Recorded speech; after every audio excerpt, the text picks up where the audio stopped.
Hey guys, welcome back to another video. So today I'm going to chat about supplements. I've had this suggestion from quite a few people, so thanks to all of you. Now supplements, people tend to get quite emotional about supplements and which ones are effective and which ones they like, etc, etc. So these are just my thoughts on the supplements that I like and some thoughts on a couple others. Okay, before I get into the specific supplements that I'm going to chat about, there's a couple things I want to go over first. Now, firstly, these products are supposed to be used to supplement your diet. You should never use any of these things instead of something that you can be eating.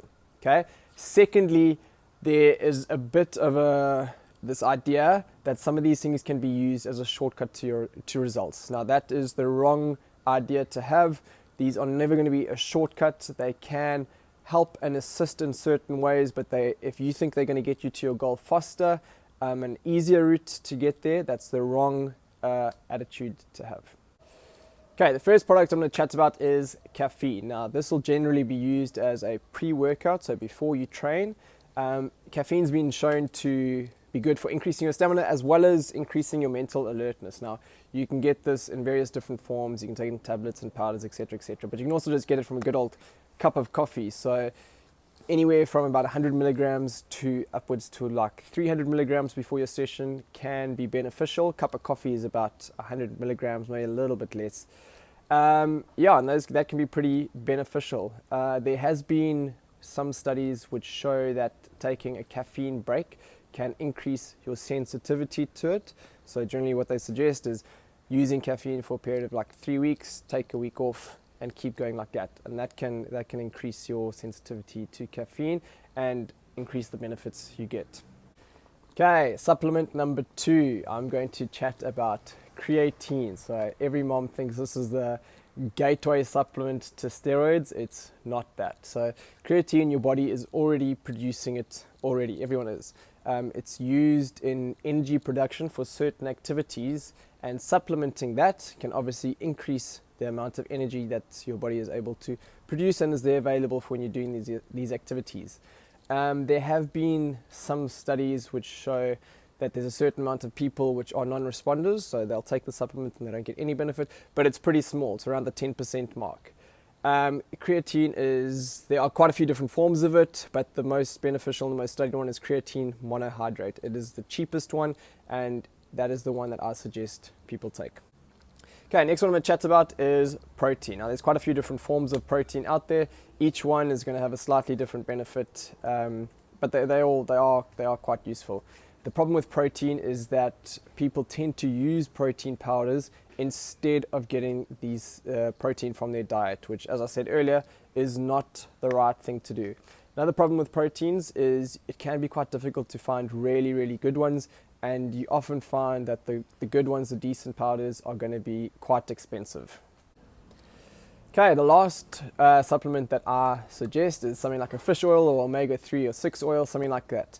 Now, these are really good for joint health. They can help with that, as well as immune support.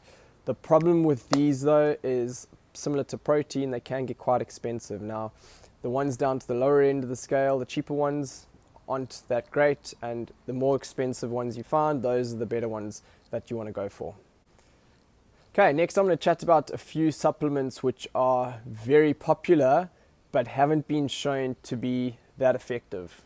Okay, first iffy supplement I'm going to chat about is multivitamins. Now, the problem with a multivitamin supplement is that generally the amount of vitamins in each one of these pills is so small that it ends up not being beneficial at all. You're much better off just having a well-rounded diet of fruits and veggies. That's going to help a lot more than having these multivitamin supplements. Okay, next one I'm going to chat about is BCAAs, or branched chain amino acids. These are very, very popular, and it's actually because of a marketing ploy many years ago that people think these are brilliant, and they're not exactly that. Now, BCAAs, branched chain amino acids, basically form part of your essential amino acids. Without going into too much detail of those, these essential amino acids our body doesn't produce, but if we are eating meat, we get all the essential amino acids we need. So as long as somebody is getting enough protein and is including meat in their diet, they're getting these essential amino acids, which means they're getting enough branched chain amino acids in their diet already. So you do not need to supplement these. There is a case where they can be useful, and that is if you are vegetarian or vegan or anything like that, you're not eating meat.